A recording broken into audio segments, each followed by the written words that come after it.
Watching Fox 17 News at 9. Well, it's one of the most stressful jobs on the planet. But tonight, the doctors and nurses in Vanderbilt's emergency room are feeling calmer. As Fox 17's John Dunn reports, they're improving the mood and the smell at the same time. There's no denying hospitals have a certain odor. It makes you feel bad, makes you feel sad, it brings back bad memories. Kind of got a death smell to it, I guess. I'd say a funeral home. But inside Vanderbilt's emergency room, people say it smells like dreamsicles. I've heard margarita. the hospital smell has disappeared. This diffuser is right now diffusing lime. Scattered around are several essential oil diffusers, dispensing a therapeutic scent throughout the ER. It's very pleasant, fresh, clean. The ER's Wellness Committee decided to test the oils to not only improve the smell, but also the workplace. We wanted oils that would help decrease stress and increase energy. The results are dramatic. According to their survey of more than 100 ER staff members, before the oils, 41% of them said they were stressed out at work. After the oils, only 3% were stressed. Prior to aromatherapy, 60% of ER staff members were frustrated at work. After a little oil, 6% felt frustrated. The results were phenomenal, just the before and after. At first, there were plenty of skeptics, not believing a drop here and a drop there could really make a difference. Some people, I included, at first thought it was like voodoo medicine, like it's never going to work. Now, nurses like Anna Malajic are using them at home. And it really is amazing. Vanderbilt's ER may be the only one in the country diffusing essential oils. And supporters say if it's working for staff, it could also help patients. Not make it as a medical treatment, but a complementary therapy for the patients. There are many people who will tell you what a hospital is supposed to smell like. It's not pine sol, but it has a smell. In Vanderbilt's emergency room, it's wild orange, lime, lemon, and citrus bliss. I love anything that we do for our staff to make them better, because the better that we make our staff, the better our patients are going to be. A change that definitely passes the smell test. John Dunn, Fox 17 News. And get this, 84% of the nurses and doctors inside Vanderbilt's emergency room strongly agree that the oils contribute to a more positive work environment.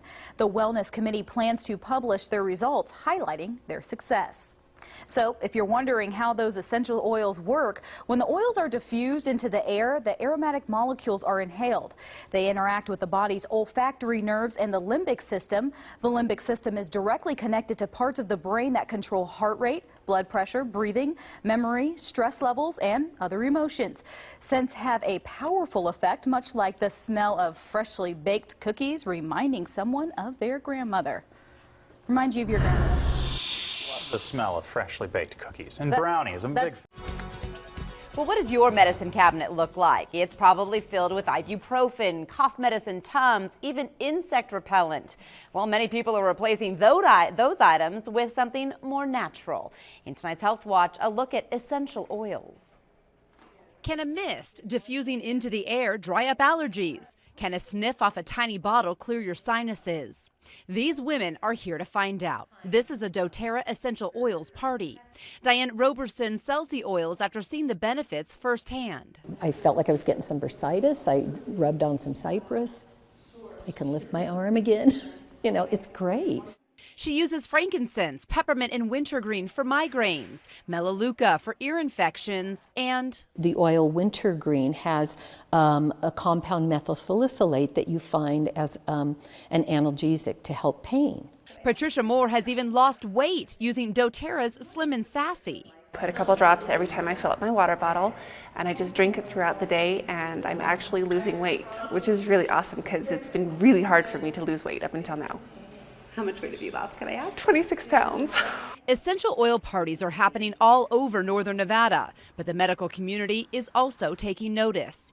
Northern Nevada Medical Center started a pilot program a few weeks ago. So what do you diffuse in the ICU? So right now we're diffusing primarily citrus. Kayleen Opperman is the director of critical care. She sees the difference essential oils make on her staff. They're less stressed, more focused, and that makes for a better patient experience.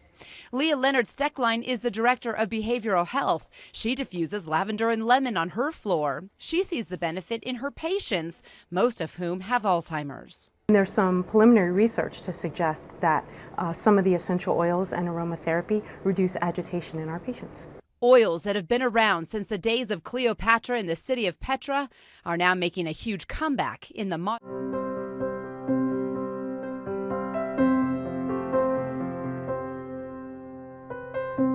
When I went through my cancer and I was on a lot of side effect medications, I remember 20 different types of papers, and I combed over every side effect, and I saw just some really hair-raising side effects that really scared me.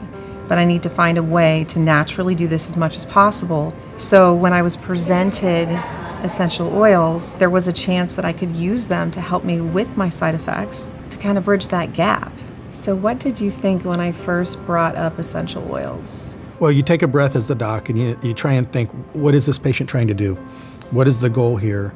And you try and put yourself in the patient's place and say, what am I not getting for them? What am I not doing for them that they need? And it was pretty clear at that point you were trying to approach your cancer holistically in a healthy, natural fashion. So I had to learn about it. I had to study this stuff myself and understand that what you're talking about is the judicious application of naturally occurring substances to try and make sure that you give your body the best chance to bounce back.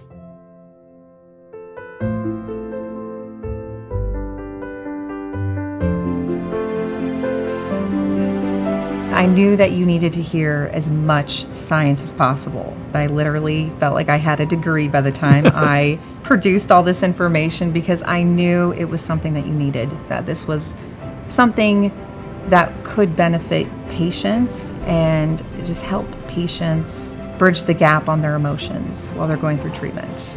We've built a lot of that into our own practice even before now, where people have distress tools and a social worker is involved early. We have a nutrition expert who can come by and talk about the appropriate way to feed yourself on chemo. And as we talk about this new cancer center we're building, we're putting in a demonstration teaching kitchen to teach people how to rebuild their systems after we've beaten them up. And I think what we're learning is these are viable tools. And the fact that they haven't been adequately studied yet should just be motivation to study them. What are you looking forward to the most with this new Integrative Cancer Center? I love that for once I get to spend some time building people up. You can imagine as a cancer doctor, we're aware of what we do and the blunt instruments that I use to fight cancers. And I know that I have to kill an awful lot of good cells to get to the bad cells. I'm looking forward to them receiving treatments that aren't just destructive and that might have the impact of rescuing them at their lows. So I'm looking forward to locking arms with not only the doctors and the nurses on staff, but also the patients. We're really excited to have this partnership moving forward. We're really excited to announce that we're forming the Doterra Center for Integrative Oncology. A Valley hospital is trying to tackle the opioid epidemic. They found a way to cut back on how often they prescribe painkillers with a unique approach. Yeah, a lot of people in the medical world, they're wrestling with this exact same problem. And Marissa Kinnison now shows us how they're now managing a patient's pain. I personally was a patient recently. Chief Nursing Officer Tina Coker is normally the one caring for patients, but recently she had surgery of her own and she wasn't prescribed painkillers like oxycodone. Instead, she was given an essential oil for her wrist. The patient can kind of control how much they wanted, but embarrassingly, I was inhaling it. This year, a new law went into effect aimed at tackling the opioid epidemic across the state. Essentially, it adds extra steps a doctor has to take before prescribing pain medication. The medical staff at Henderson Hospital says they're already one step ahead of the game. The most important thing is we want to address the individual patient's needs. They've come up with unique alternatives to pain management. You'll notice diffusers in the waiting areas, essential oils offered after surgery, and music playing in the background. Tina Coker says doctors will obviously still prescribe pain medication if medically necessary, but as far as the alternatives, it helped and it worked. Coker is now a believer. Sometimes these alternative medicines do work. Marissa Kinnison, 13 Action News. A Pinterest recipe or gone to see a movie because someone posted about it on Facebook? Right now on social media, the buzz is essential oils to help your body. So do they actually work, and do doctors approve? 27 First News reporter Alex George looked into this latest trend. I could never imagine not using essential oils. Stephanie Han is now a wellness advocate for Doterra, but admits when she was first introduced to essential oils, she was skeptical. One night, her daughter woke up with a lot of ear pain. She used a mixture of melaleuca and lavender to help ease the pain. And I placed this in her ear and then just held her for quite some time. And in a matter of minutes, she had calmed down, the pain was gone, and it bought me that amount of time as a mom to be able to get to the doctor the next morning. Stephanie says oils offer a variety of health benefits. One of her favorites is lemon oil. I put this in my water in a glass bottle or a glass cup every single day. I put about 1, maybe 2 drops, and it actually helps to detoxify the body. Debbie also uses oils in her home and says her favorite is the respiratory blend to help with congestion. I haven't used over-the-counter drugs in quite some time. Doterra says you can use their oils aromatically, topically, and internally. But how do experts feel about the craze? The CDC confirmed that lemon eucalyptus oil can be as effective as DEET in repelling mosquitoes. Dr. Sevilla of the Family Practice Center of Salem says a lot of his patients use essential oils to help with headaches and stress. I recommend to all of my patients, whether they start essential oils or herbal medicines or over-the-counter medicines, to talk to me about them first, because sometimes they can interfere with some of your prescription medicines, and that's very important to talk to your doctor about. He says for people who have lung problems such as asthma or emphysema or with skin conditions should use caution because the oils can cause irritation. I definitely do not recommend it in people who are pregnant because sometimes it can interfere with the pregnancy. Dr. Sevilla says your oils should not replace your trip to the doctor's office if there are serious health concerns. Alex George, WKBN 27 First News. Essential oils have been a major trend in the past couple of years, and they claim to fix many problems that we deal with every day. Here to talk more about the rising popularity is North Dakota native RN Gina Cross and motivational speaker Teresa Lewis. So thank you, ladies, for joining us today. Essential oils have been very popular, and it does not seem to be a trend because this is still being talked about all the time. In fact, on the Valley Today this morning, we were talking about our favorite, whether it was lemon or lavender, or everybody kind of has their favorite scent. But I guess let's start first with the non-believers, because there are some skeptics out there as well. What do you tell people who say they just don't want to buy into essential oils? Well, I think that part of the problem is that a lot of essential oils on the market, whether you see them on the store shelves or online, aren't true essential oils. They might say they're 100% pure, but that only means they have a small percentage of pure oil in them. So test after test will show that a lot of those oils are actually full of synthetics, and they're not what they're supposed to be. So the oils that we have come to stand by and really see solutions with are tested. Quality testing is huge. Medical advisory panel, a scientific advisory panel, like these are the things that bring us comfort because people are looking for natural solutions. And Doterra is the brand you have here, and that is a trusted brand. That's what I use as well. So talk about some of the popular uses, because I know there's a long list. Every single ailment, there is an oil for that. Right, that's ailment. our saying. There's an oil for that. Yeah. Exactly, yeah. So for me personally, I definitely am an accidental oil user. I did not, have any interest in the natural world, but when our daughter was born a few years ago, she had a lot of skin rashes and irritations, and the creams that we were being prescribed just weren't doing the job. And so as moms do when you're trying to help your kids, I started looking into other things that I could do for her, and that's when I was introduced to Doterra, and we use them for her skin issues, but then also I started to find out all the other ways that you could use them for all different kinds of things, and that's when I was hooked, and it was really empowering for me to be able to have these safe and effective tools right in my own home that I could use, and that's, I think, why they continue to gain in popularity. They've made such an impact on people's lives, and that'll only continue as more and more people start giving them a try. Can you give us an example of an oil that you use that you maybe didn't have to use a medication or a cream for instead? Yeah, so for skin, lavender, frankincense, and melaleuca all are excellent for all types of skin irritations. They're naturally antibacterial. They have some of them have even antiviral properties, which you can't find with a lot of medications. And so, I'm all for our medical world, I think it's great that we have that, but this is a first line, and that's what it's become for a lot of us. Is this is the first go-to, and a lot of times we can keep our bodies healthy by using the more natural options.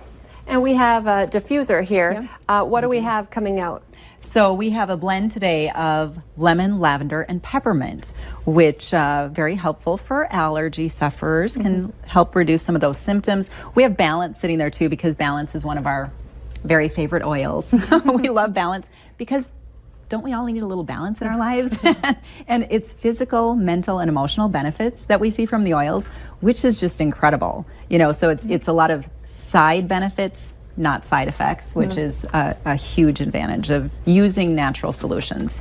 Yes, and we started using Doterra, you know, for the reasons that I mentioned, but I love as a nurse that Doterra is so committed to partnering with the medical community and with funding really good research. So you can go onto PubMed.gov and you can find, you know, by searching frankincense or lavender or even just essential oils, literally thousands upon thousands of studies that you can look through to validate the effectiveness of what we're saying. So if you are a skeptic, you know, don't take my word for it, you know, look at the science, and it just adds credibility to what we already know to be true based on our own experience. Thank you so much for coming in today. We could spend a whole hour because we're just barely skimming the surface here.